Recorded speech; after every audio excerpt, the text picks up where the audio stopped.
All right, let's move on to the next email today.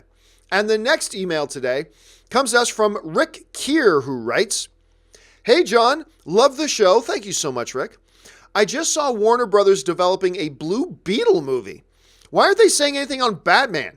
Fans will lose interest soon if nothing is going on." All right, thanks a lot for the email, Rick. First of all, let's get the Batman part out of the way. Then we'll talk about Blue Beetle.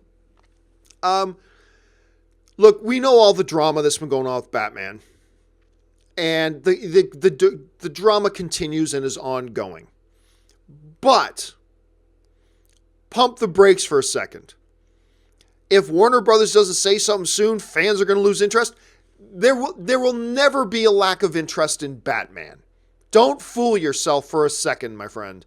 There will never be a loss of interest in Batman. You may talk to some people, say, "I'm not interested in Batman." That's fine. You may know some people that feel that way. But en masse, pop culturally speaking, you're never going to lose interest in Batman.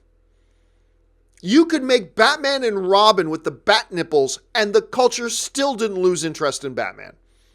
Still all came back to watch him when Christopher Nolan put out his movies. Even Batman and Robin couldn't kill interest in Batman. So don't you worry about Batman.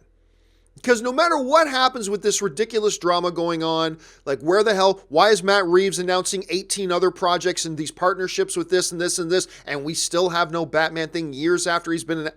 Whatever. However that turns out, don't fool yourself into thinking we're going to lose interest in Batman. That ain't going to happen. All right. That being said, the real story here is that I can't remember if it was The Wrap or if it was Deadline, but one of the two came out and announced that Warner Brothers is in development of a Blue Beetle movie.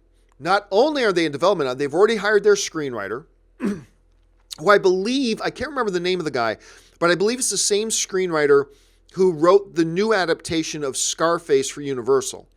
So they hired this guy to come on and write it. And while there have been 3 different incarnations of Blue Beetle in the comics, this one would focus on the most recent one, Jaime Reyes, who is a younger dude. I believe he lived in Texas, stumbled across this backpack as 2 alien contingents were fighting each other over this backpack. He grabs the backpack. There's this blue beetle looking thing that attaches itself to his spine, turns himself into the Blue Beetle. Now, for some of you out there who are going, wait a minute, what the hell is a Blue Beetle? You're not alone. There's a lot of people who don't know what Blue Beetle is and have no idea what Blue Beetle is, and you're scratching your head saying, that sounds ridiculous. And you're right, it does. But as I said, the new incarnation, and by the way, if you're somebody who've watched the CW Arrowverse, you may have heard several references to Cord Industries. Cord is the second incarnation of Blue Beetle.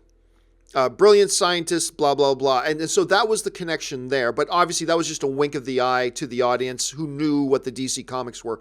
But anyway, this is the third incarnation. Jaime Reyes is going to be our Blue Beetle. Now, the Blue Beetle is basically an armor. There have been different incarnations of it. Sometimes this scarab has been magical in nature. Sometimes it's been like powers bestowed by Egyptian gods.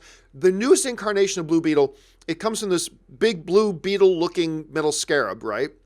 That actually is from an alien race, follow me here, called the Reach, that send it out as a part of their plan to take over the world. But it gets damaged by a Green Lantern. We'll get into that later. It gets damaged by a Green Lantern. It lands on Earth. People fighting over it. Jaime Reyes comes along and finds it, attaches to him, and it creates this battle armor around him, gives him the ability to create magnificent weapons, increases his strength and his speed, and a bunch of other wacky abilities. And he is the Blue Beetle. And he's been reincarnated several times in the comics and brought back in different incarnations. He was a part of New 52. He was a part of Rebirth as well. So he's back, and apparently they're making a movie about him. Here's what is the most interesting thing about this to me. While there have been Hispanic and Latino characters in the big comic book movies, right? We had El Diablo in Suicide Squad. We got the Michael Pena character in Ant-Man who's like just owns those movies. This will be the first in this new age. This will be the first major comic book release film, if it gets made. Because remember, we've heard lots of DC properties that are being developed that have never been made. So if this does get made, this will be the first Hispanic or Latino lead standalone movie character in a superhero film, which is amazing. Do you know that the Hispanic and Latino audience make up almost 1/4 of the movie-going audience in North America? Nearly 25%. I believe the specific number is 24. But nearly 25% of people who buy movie tickets are Hispanic and Latino. And this would be the first one with a lead character from that community.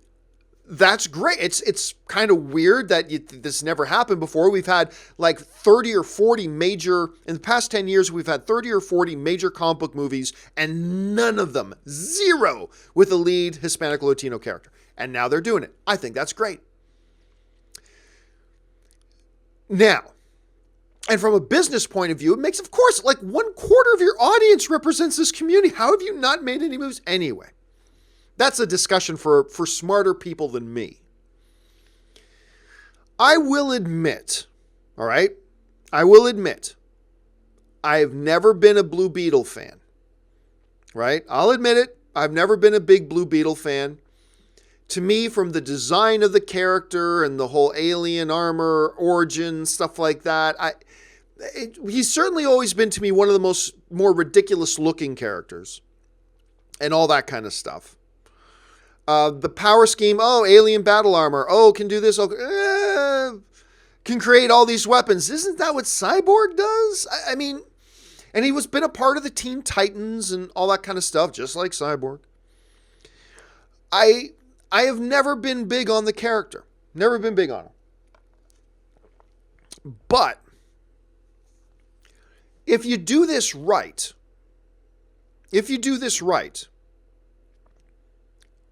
it could be something pretty special. And by the way, this once again kind of points to the fact that right now it seems like Warner Brothers is moving more and more away from Batman and Superman in their stuff. We've got Aquaman coming out, which looks just freaking spectacular. I think Shazam looks great. We got now this Blue Beetle thing coming. The one holdover of the big trinity is, of course, Wonder Woman 84. And if Patty Jenkins is directing that, sign me up. But it seems like more and more Disney under Walter Hamada is saying it's time for us to explore these characters and these stories that aren't the bigger ones that we've ever had. And let's just discover new audiences.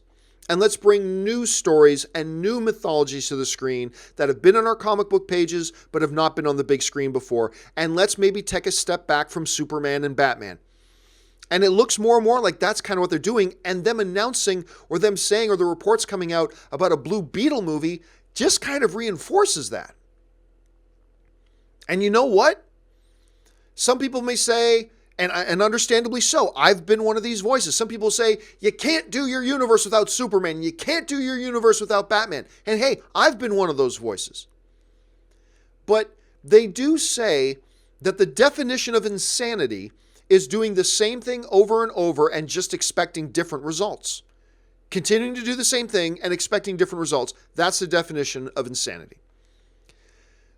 Warner Brothers has tried their cinematic universe, leaning on their Superman, leaning on their Batman, and for many, many different reasons, hasn't worked.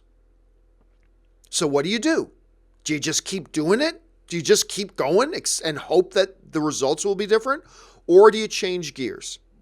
And there's many different ways to change gears. Going in this type of a direction seems to be the gear that Walter Hamada has chosen. And look, if Aquaman is any indication, maybe they're going in the right direction.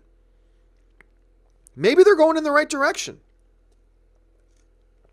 I think it's going to be important for us as film fans over the next 2 years to take a step back and just take each movie as they come out without any pre-existing expectations. Let's just go in and watch Aquaman and see if it lives up to the hype. I'm betting that it will. Let's go in and see Shazam and see if it lives up to its potential. Let's go in and see Wonder Woman 84 and see if it lives up to the first one. Let's go in and see Blue Beetle or whatever it is, or it's Birds of Prey or whatever, and see if each individual thing. And then maybe we'll start to get a bigger picture. But I think for the next couple of years, it's going to be important for us as film fans to just take a breath and let's see where Walter Hamada wants to take this thing. Because if Aquaman is any indication, it looks like they're heading in a pretty good direction. Well, anyway, we'll wait and see.